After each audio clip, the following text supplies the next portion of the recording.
The massive space station called Nexus Prime floated in the dark between three star systems. Inside its metal walls, the most powerful beings in the galaxy sat around a glowing table. Admiral Kextar of the Christek Empire looked at the holographic display showing strange readings from their outer sensors. His forearms moved quickly across the control panel as he brought up more data. The Zephyrians sat perfectly still, their large heads tilted as they shared thoughts without speaking. High telepath Vesandra finally spoke aloud for the others to hear. Her voice was soft but carried weight that made everyone listen. The Vortons glowed brighter when they were upset, and War Prime Thulon was almost blinding white as he stared at the sensor reports. For over 300 years, these three species had kept peace in the galaxy through the Harmony Accords. Each group was strong in different ways. The Christek had the best technology and could build ships that other species could barely imagine.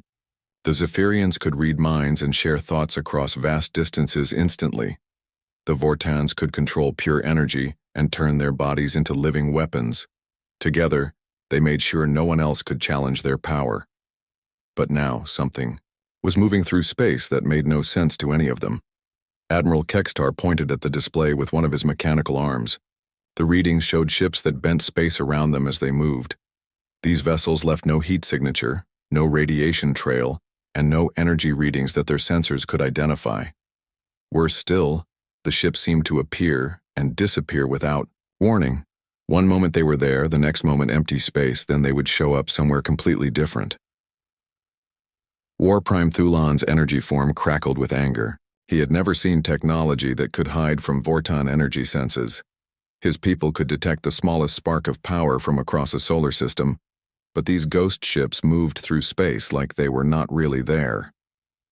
High telepath Vesandra closed her large eyes and reached out with her mind toward the outer systems where the strange ships had been seen. After a long moment, she opened her eyes and shook her head. She could sense nothing where the ships had been spotted. It was as if they existed in a place her telepathic abilities could not reach. The three leaders looked at each other with growing concern. In all their centuries of space travel, they had never encountered anything like this. Every known species used technology they could understand, even if they could not build it themselves. Energy propulsion, gravity manipulation, quantum tunneling, dimensional folding. All of these were known science. But what they were seeing defied every law of physics their greatest minds had discovered.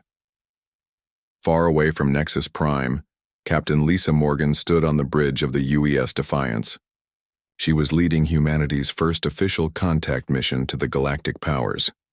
Earth had been watching the galaxy for decades through long-range telescopes and radio signals, but this was the first time humans would meet the advanced civilizations, face to face.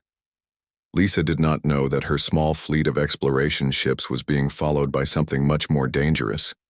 Hidden in the dark matter that filled empty space, three massive warships moved without making a sound. The UES Phantom, UES Spectre, and UES Wraith were humanity's most secret weapons, and only a few dozen people on Earth knew they existed. Dr. Jake Coleman worked in a laboratory deep inside a mountain on Earth. He had spent 15 years studying dark matter, the mysterious substance that made up most of the universe but could barely be detected. Most scientists thought dark matter was impossible to use for anything practical. It did not interact with normal matter in ways they could control or predict.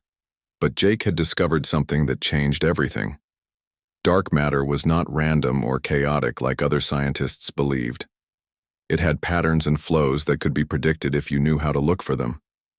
More importantly, it could be controlled and shaped by minds that thought in the right way.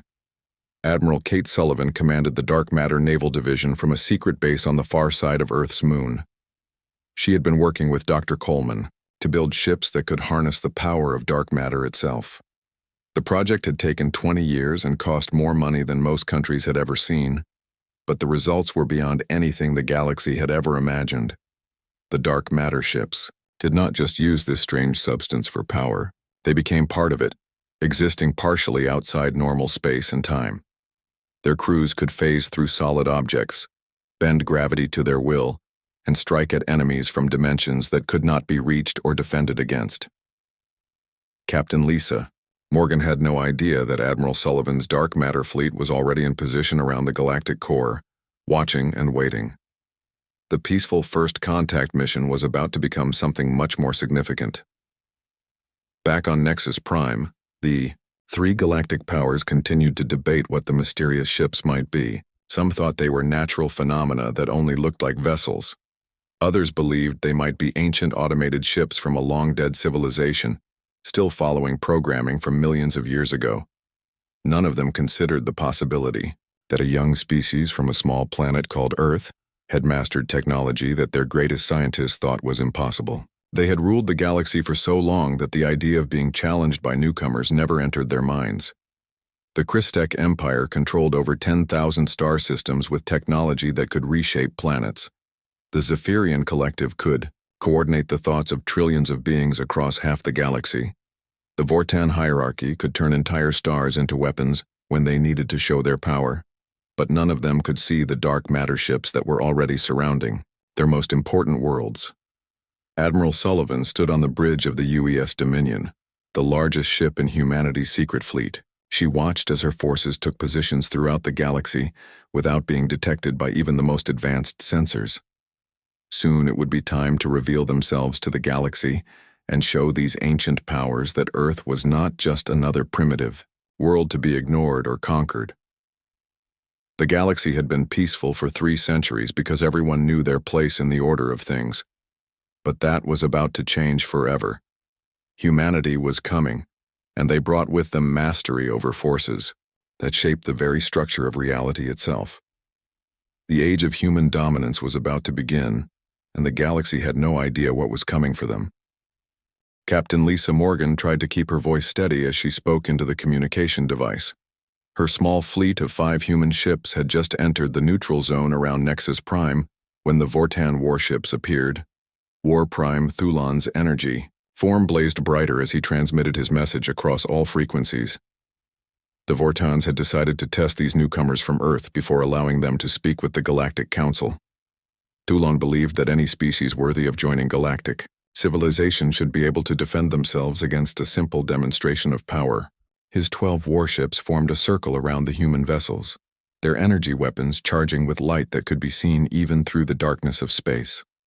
Lisa looked at her tactical officer, Lieutenant Dan Walker, who shook his head grimly.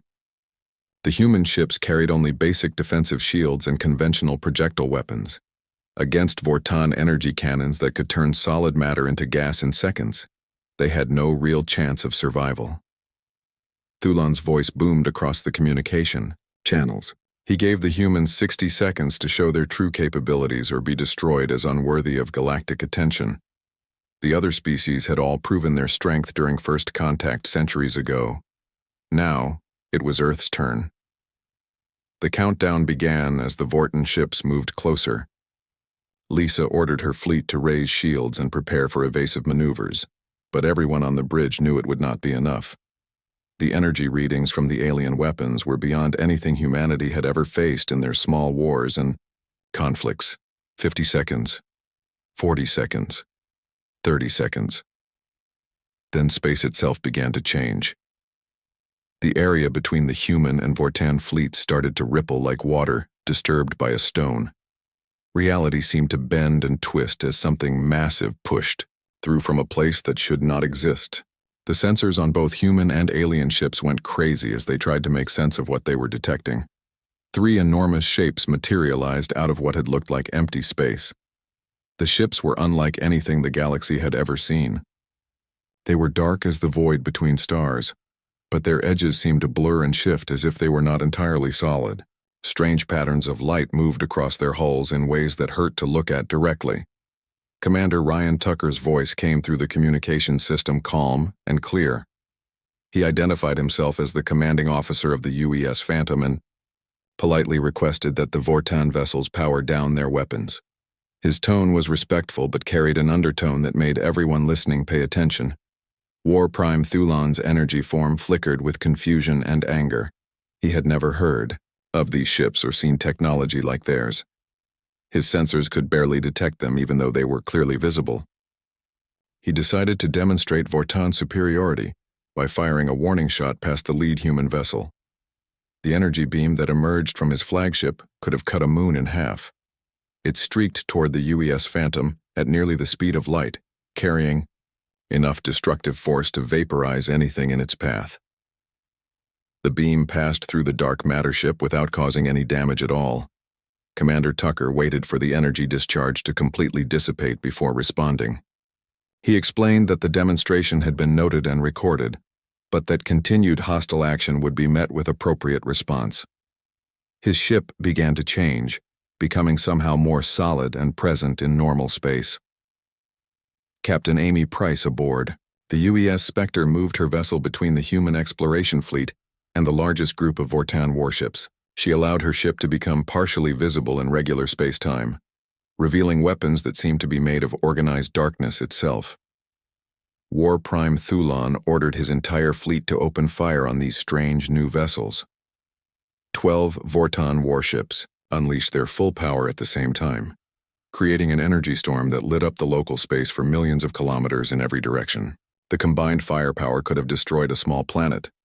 When the light faded, the 3 dark matter ships hung in space completely undamaged. Commander Tucker spoke again, his voice still calm but now carrying a note of warning. He informed the Vortan commander that his patience was limited and that any further attacks would be considered acts of war against Earth. Then he demonstrated why this was a threat the galaxy needed to take seriously. The dark matter cannons did not fire energy or projectiles. Instead, they reached out through dimensions that normal matter could not access and simply removed the target from existence. The lead Vortan warship did not explode or burn. It was there one moment and gone the next, leaving only empty space, where it had been. The remaining Vortan vessels tried to retreat, but Captain Greg Howard aboard the UES Wraith showed them that running was not an option. His ship moved through space without using any visible propulsion, appearing instantly beside fleeing vessels and disabling their engines with precision that defied understanding. Within 10 minutes, the entire Vortan attack fleet was either destroyed or helplessly drifting in space with their power systems completely shut down. War Prime Thulon himself had been forced to abandon his flagship when its energy core was somehow removed from inside the ship without damaging anything else. Dr. Jake Coleman's voice came through the communication channels as he explained to the stunned galactic representatives what they had just witnessed. Humanity had learned to harness dark matter not through advanced mathematics or centuries of research, but through intuitive understanding of forces that more logical minds could not grasp. Admiral Kate Sullivan appeared on all screens throughout the area, her image being broadcast from the bridge of an even larger vessel that had just entered sensor range. The UES Dominion was massive enough to dwarf the space station Nexus Prime itself, and it was only one of over 50 such ships that humanity had built in secret. She spoke directly to the Galactic Council, her words clear and unmistakable. Earth sought peaceful relations and trade with all species, but would not tolerate threats or attacks against human vessels or colonies.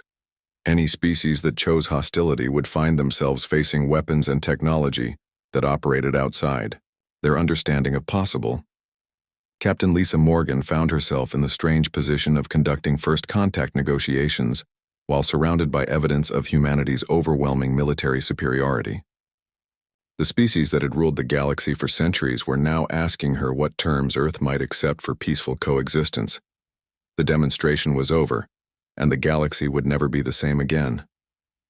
Chief Engineer Paul Davies stood in the main conference room of Nexus Prime, surrounded by the greatest scientific minds in the galaxy. The Christech scientists had brought their most advanced analysis equipment. The Zephyrian researchers were using their telepathic abilities to share complex theoretical models instantly. The Vortan energy specialists were still trying to understand how their most powerful weapons had been completely useless. Paul felt uncomfortable being the center of so much attention. He was just a regular engineer from Chicago who had learned to work with dark matter through trial and error. These alien scientists had degrees and achievements that spanned centuries. Some of them had been studying advanced physics since before humans discovered fire. The Christech lead scientist, Research Prime, Feltar, activated a holographic display showing the molecular structure of normal matter, His four mechanical arms moved gracefully as he explained how every known technology in the galaxy worked by manipulating the relationships between atoms, energy, and the four fundamental forces of physics. Paul nodded politely and then explained that dark matter did not follow those rules. It existed in dimensions that overlapped with normal space, but operated according to different principles entirely. The galaxy's scientists had been trying to understand it using mathematics and logic, but dark matter responded to intuition and creativity instead. This statement caused an uproar among the assembled researchers. High researcher Quindal of the year, Zephyrians projected her thoughts so forcefully that everyone in the room could feel her disbelief. She had spent 300 years studying the fundamental nature of reality, and the idea that major forces in the universe operated on intuition rather than mathematical law was impossible for her to accept. Paul pulled out a small device that looked like it had been built in someone's garage. Compared to the sleek, perfect technology that surrounded them, it appeared primitive and crude. He explained that this was one of the first dark matter detectors that humans had ever built. Dr. Jake Coleman's voice came through the communication system from his laboratory on Earth. He told the assembled scientists that the breakthrough had come when Lieutenant Sarah Kim, a former street racer, suggested that dark matter might behave like a fluid that could be driven rather than particles that needed to be calculated. The alien scientists were horrified to learn that Sarah had no formal education in physics. She had developed her theories while working as a mechanic and racing hovercars through the streets of Detroit. Her approach to understanding dark matter was based on how it felt to drive through different types of terrain, rather than mathematical equations. Captain Greg Howard appeared on the main screen to demonstrate how human pilots navigated through dark matter fields. Instead of using computer calculations and precise measurements, he simply reached out with his mind and felt the currents and flows in the dark matter around his ship. To him, it was as natural as a bird sensing air currents while flying. The Christech scientists were especially disturbed by this revelation. Their entire civilization was built on precise engineering and mathematical perfection. The idea that humans had mastered the universe's most abundant substance through guesswork and instinct violated everything they believed about how technology should work. Paul showed them the inside of a dark matter reactor. The alien scientists expected to see advanced computational systems and precisely calibrated field generators. Instead, they found components that had been assembled using what Paul called educated guessing and a lot of patience. Chief designer Kulrath of the Christech Empire examined the human technology with growing alarm. The tolerances were loose, the materials were common metals and ceramics, and the control systems were based on biological neural networks rather than quantum computers. By all known laws of engineering, the devices should not work at all. But the proof was floating right outside the station. The three dark matter warships continued to exist partially outside normal space-time, demonstrating capabilities that the galaxy's best technology could not match or even properly detect. Dr. Coleman explained that humans had a natural ability to sense dark matter fields that other species seemed to lack. After basic training, most humans could feel the presence and movement of dark matter around them. This biological sensitivity, combined with humanity's willingness to experiment with uncertain and dangerous technologies, had led to their breakthrough. Lieutenant Tony Martinez joined the conference call from the UES Phantom to explain how the ship's systems actually worked. The dark matter reactors did not follow precise operational procedures like alien technology. Instead, they required constant adjustment and intuitive management by human operators who learned to feel when the systems were running properly. The implications of what they were learning sent waves of fear through the galactic scientific community. Humans had not just discovered a new technology. They had found a way to harness forces that made up 85% of the entire universe. Dark matter was everywhere, in every solar system, every planet, every cubic meter of space. Senator Helen Clark appeared on screen to address the growing panic among the alien scientists. She calmly informed them that Earth's dark matter fleet was much larger than the three ships they had seen. Admiral Sullivan commanded over 50 vessels of various sizes, all capable of operating outside the normal dimensions that the galaxy understood. The most terrifying revelation came when Dr. Coleman explained that dark matter existed in dimensions beyond the three-dimensional space that galactic civilization was built on. Human crews operating dark matter ships were literally working from outside normal reality, which made them effectively invulnerable to any conventional attack. High researcher Quindal attempted to probe the mind of Commander Tucker while he was interfaced with his ship's dark matter systems. The experience left her shaken and confused. His consciousness existed in multiple probability states simultaneously, thinking thoughts that occurred in dimensions her telepathic abilities could not reach. The assembled scientists began to understand the true scope of what humanity had achieved. They had not just built better weapons or faster ships. They had learned to operate from outside the physical universe that every other species was trapped within. Research Prime Veltar finally asked the question that everyone was thinking. If humans could control dark matter intuitively while other species could barely detect it with their most advanced instruments, what did that mean for the future of galactic civilization? Paul Davies looked around the room at the worried faces of beings who had considered themselves the masters of known science for thousands of years. He gave them the answer they were afraid to hear. Humanity had only just begun to explore what was possible with dark matter technology, and they were learning new applications every day. High telepath Vesandra had never encountered a mind she could not read. For over 400 years, she had been able to probe the thoughts of any living being in the galaxy. Christek logic patterns, Vortan energy consciousness, even the simple minds of primitive species on undeveloped worlds, all were open books to her telepathic abilities. But when she tried to scan the thoughts of Commander Ryan Tucker aboard the UES Phantom, she discovered something that terrified her more than any weapon ever could. His mind was not just shielded from her telepathic probe. It existed partially outside the normal dimensions where thoughts were supposed to occur. While interfaced with his ship's dark matter systems, Tucker's consciousness spread across multiple probability streams simultaneously, thinking thoughts that happened in places her abilities could not reach. Vesandra immediately contacted the Zephyrian Collective Council, sharing her experience through the telepathic network that connected all members of her species. The response was immediate panic. If the Zephyrians could not read human minds, their primary advantage in galactic politics was gone. Admiral Korthak commanded the most powerful telepathic warfare ship in the Zephyrian fleet. His vessel, the Mind's Eye, was equipped with amplification, systems that could project telepathic attacks across entire solar systems. He had used these weapons to end wars by driving enemy commanders insane from thousands of light years away. Korthak decided to test the limits of human mental defenses by attempting a full-scale telepathic assault on the dark matter ships. He gathered his most powerful telepaths and focused their combined abilities into a mental attack that should have been able to crush the minds of every human crew member instantly. The attack struck the UES Phantom with the force of a telepathic hurricane. Korthak and his team projected waves of fear, confusion, and madness directly at Commander Tucker's consciousness, using techniques that had broken the will of entire civilizations.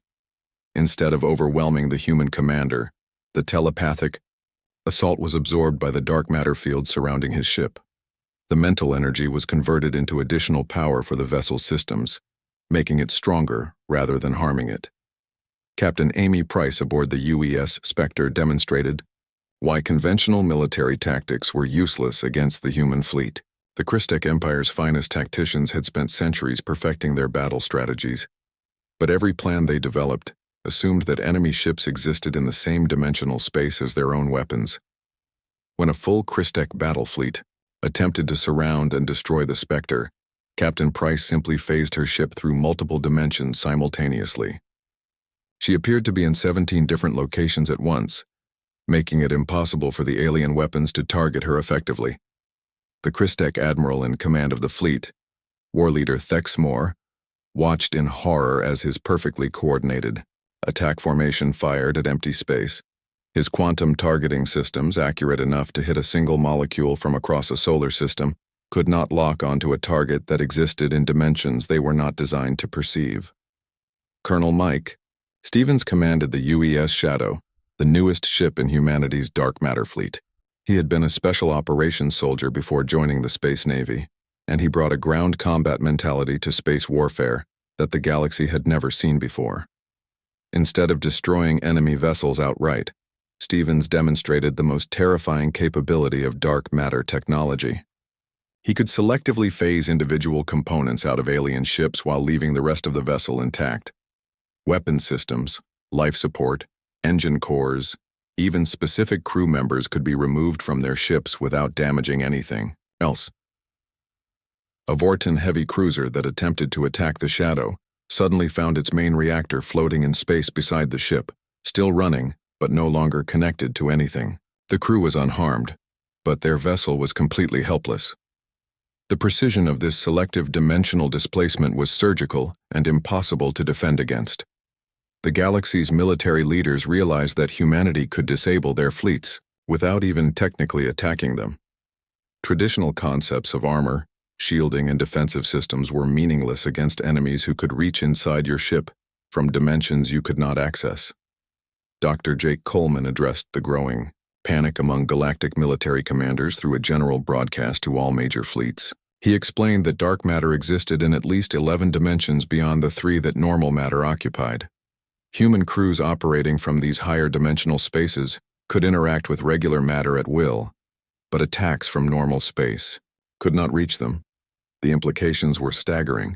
Every weapon, defense system, and military strategy that the galaxy had developed over millions of years was based on the assumption that conflicts occurred within 3-dimensional space. Humanity was fighting from outside the battlefield entirely.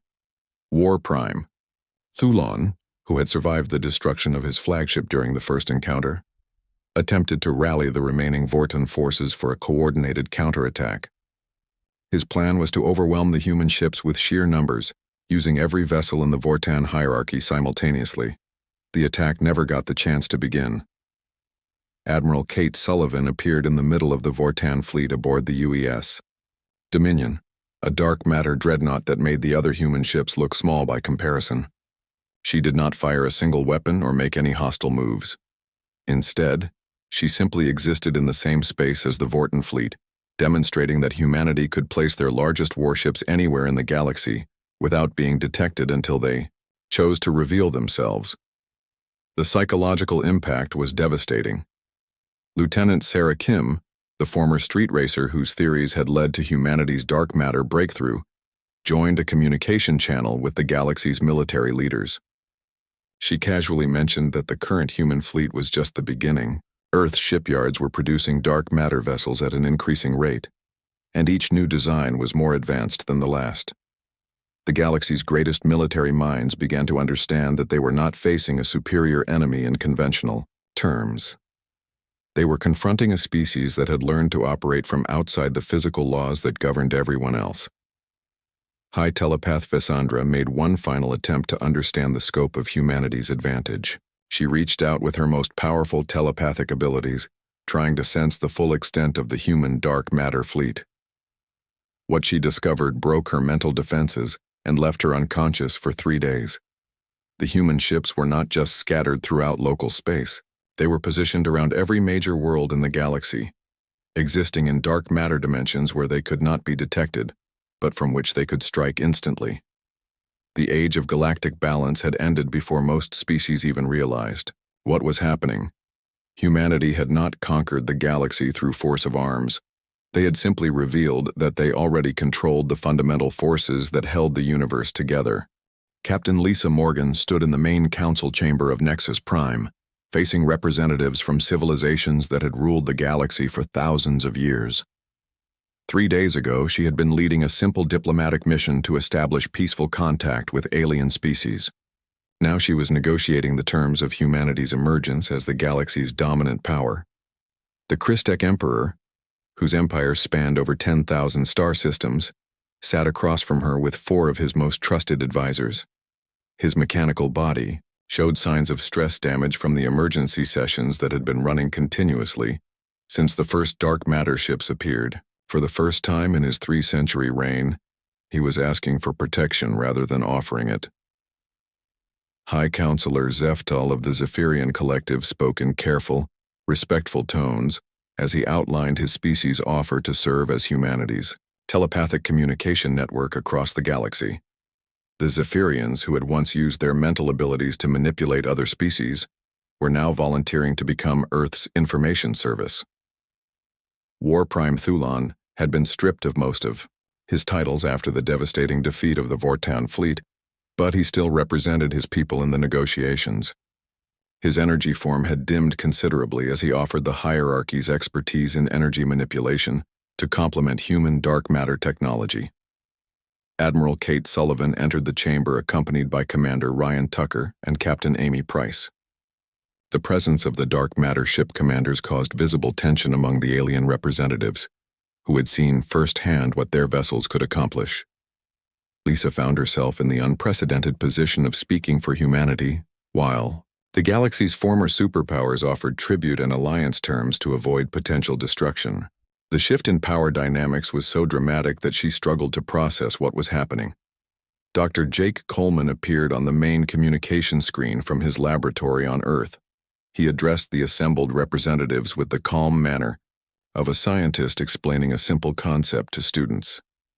Dark matter technology would remain under exclusive human control, but Earth was willing to share some applications with species that proved trustworthy and peaceful. The criteria for trustworthiness were straightforward. Species that had engaged in conquest, slavery, or genocide within the past 500 years would be denied access to any dark matter applications. Those with clean records could apply for limited technological sharing agreements after a probationary period. This announcement caused immediate concern among the galactic powers. The Christek Empire had absorbed dozens of smaller civilizations through technological superiority. The Vortan hierarchy had used energy weapons to force compliance from resistant worlds.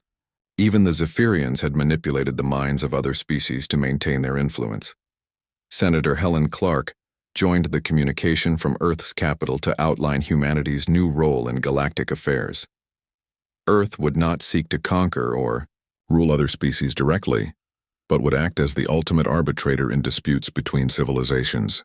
Any conflict that threatened galactic peace would be resolved by human intervention.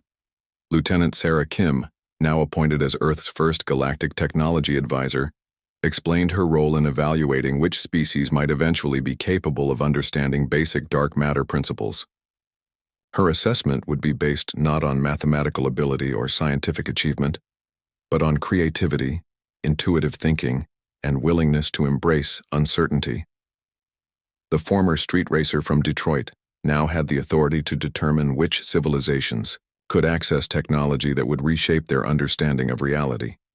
She took the responsibility seriously, but her casual manner of discussing universe-altering decisions made the alien representatives even more nervous. Captain Greg Howard took command of the newly formed Human Protectorate fleet, tasked with maintaining peace throughout the galaxy. His ships would patrol major trade routes and monitor potential conflicts, but their primary purpose was to ensure that humanity's rise to dominance did not create power vacuums that could lead to wars. The most significant change was the establishment of the Galactic Dark Matter Research Institute with Dr. Coleman as its director. The galaxy's greatest scientific minds would be allowed to study dark matter phenomena under strict human oversight, but only humans would be permitted to actually harness its power. This restriction was absolute and non-negotiable. Dark matter was too dangerous and powerful to be controlled by species that thought in purely logical terms. Humanity's chaotic, creative approach was the only thing that made safe utilization possible. Admiral Sullivan made the final announcement that sealed the new galactic order.